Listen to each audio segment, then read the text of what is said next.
Chapter 36. The metal industry and other crafts or trades. True socialism of altruism in a trade and commerce.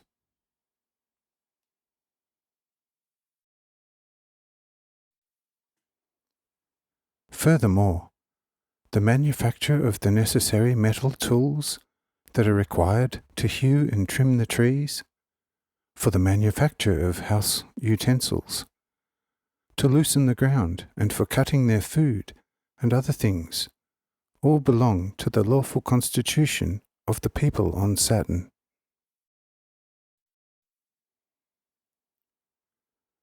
Where are these tools manufactured? There are some factories on this planet, especially in the foothills of mountains, in which a useful metal similar to your iron on Earth is turned into all kinds of different tools and utensils. Who owns these factories? So that every neighbouring family community has their rights to take these products in accordance to their needs from the factory. Every neighbouring family alternately sends workers to the factory to produce this metal under the direction of a factory elder.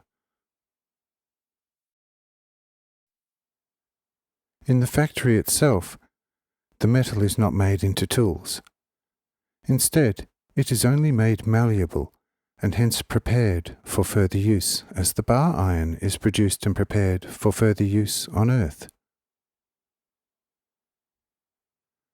Once a worker has worked in this factory for the required time of 100 days, and if, for instance, this factory has 100 workers, then the metal produced is divided into 100 parts. After the completion of the worker's term in the factory, every worker receives his rightful share, which is taken to his family dwelling as community property. The share a worker receives weighs anywhere from 1,000 to 1,500 tons in earthly terms. What do the Saturnites do with this metal? If the family still has enough usable tools, then the metal is wrapped in foliage and the patriarch becomes the custodian of this metal. Should their tools require replacement because they are worn out and can no longer do a proper job, then they proceed under the direction of the patriarch to manufacture new tools. How is that accomplished? Do you think that this is done with a regular fire, as on Earth? The answer is no. It is accomplished in a very peculiar manner, and yet is a very simple procedure. The Saturnites make use of a pumpkin-like fruit, which has a regular arch like a concave lens at the bottom surface, the diameter of which is anywhere from 120 to 180 feet. The outer bark of this pumpkin fruit, especially the bottom part, is arched in, has a lustre and is smooth like the finest polished steel.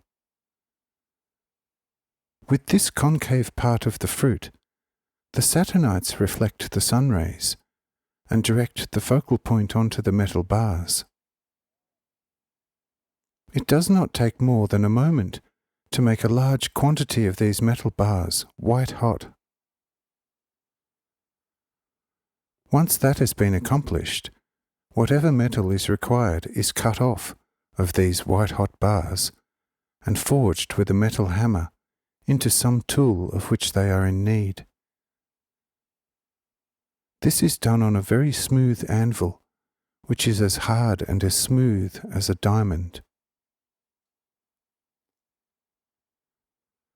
When it takes a blacksmith on Earth half an hour to forge a sickle, in the same amount of time a Saturnite produces at least 10, even though a finished sickle weighs approximately 110 pounds in accordance with earthly measurements. If you take this into consideration, you can imagine how skillful a blacksmith on Saturn is in his art. Here, another question has to be answered. Who is skilled in this kind of work? This is not very difficult to answer, because among the people on Saturn, it is part of their domestic constitution that every man be skilled in every required craft, so that no difference exists as far as their station in life is concerned, and one craftsman cannot say to another, "I am of greater necessity than you are, and my products are more important than yours." Instead, everybody can do what his brother can do. Therefore, one person can be of benefit to the other in everything that is required.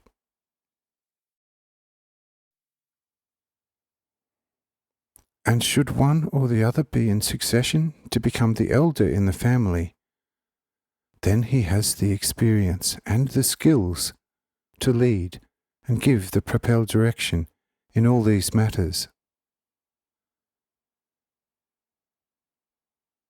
When it comes to the necessities of life, since all of them are experienced as far as crafts are concerned, there is, so to speak, no horse trading or profiteering, especially among the mountain dwellers. They also do not produce any surplus of products, so they cannot sell or trade it to their neighbours. All products they produce are in accordance with their own domestic requirements. However, regardless of that, should a neighbour be in need of something he does not have, because he does not have the same means as someone else, he is not asked, "What will you give me for what you require?" The only question he is asked, on an occasion like that, is about the will of the Great Spirit. If he possesses this testimony, which is the only thing that is valid on Saturn and is the only valid currency, he will then be immediately given what he requires for his task, and it will become his property, and nobody is allowed to think of any reimbursement.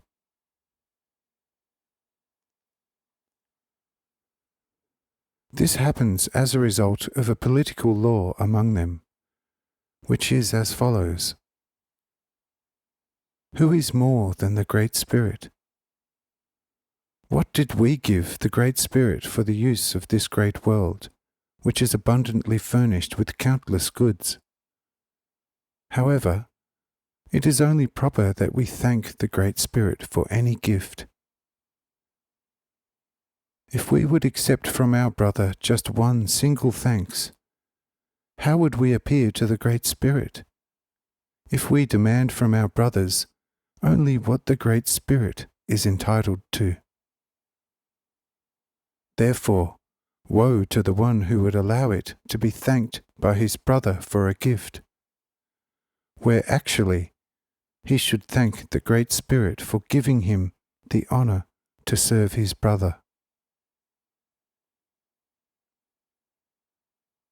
On account of this worthy reason, on Saturn a human being does not knowingly accept even the slightest thanks from his brother.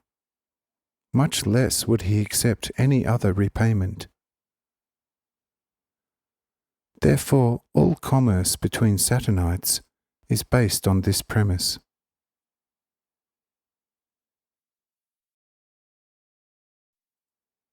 On Saturn there are no exchange offices, no custom and excise offices, no taxes on goods, no inspector of goods, and profiteering is unknown on Saturn.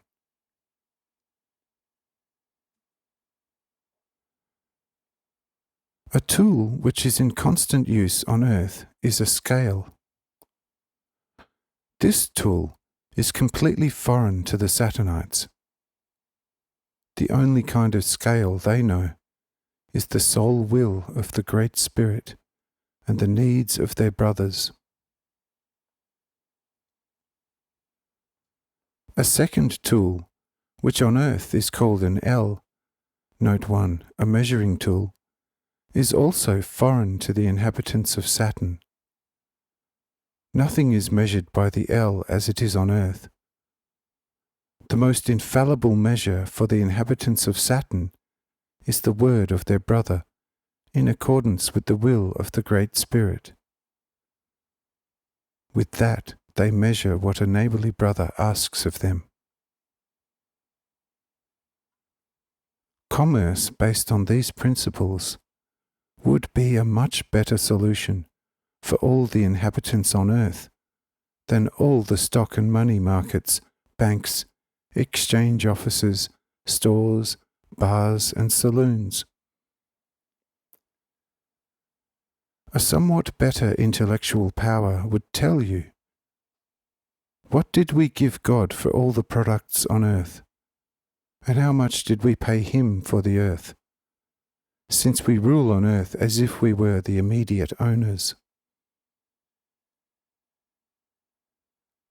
As aforementioned, if you had just a little more intelligence, you would have to ask yourself the above questions out of necessity.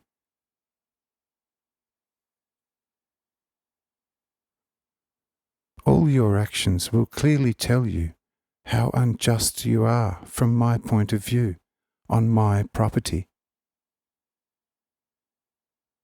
I alone created and established equally for everybody to appropriate these products from my loving hands.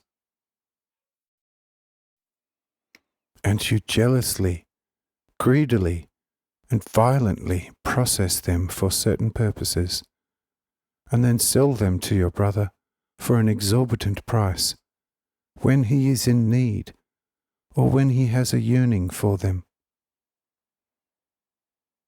But let us leave this crying shame on earth, and turn again to Saturn, where human beings are still in possession of those treasures which are not attacked by rust and consumed by moths. And let us examine several more pages of their otherwise very small political law book, which is written in their hearts.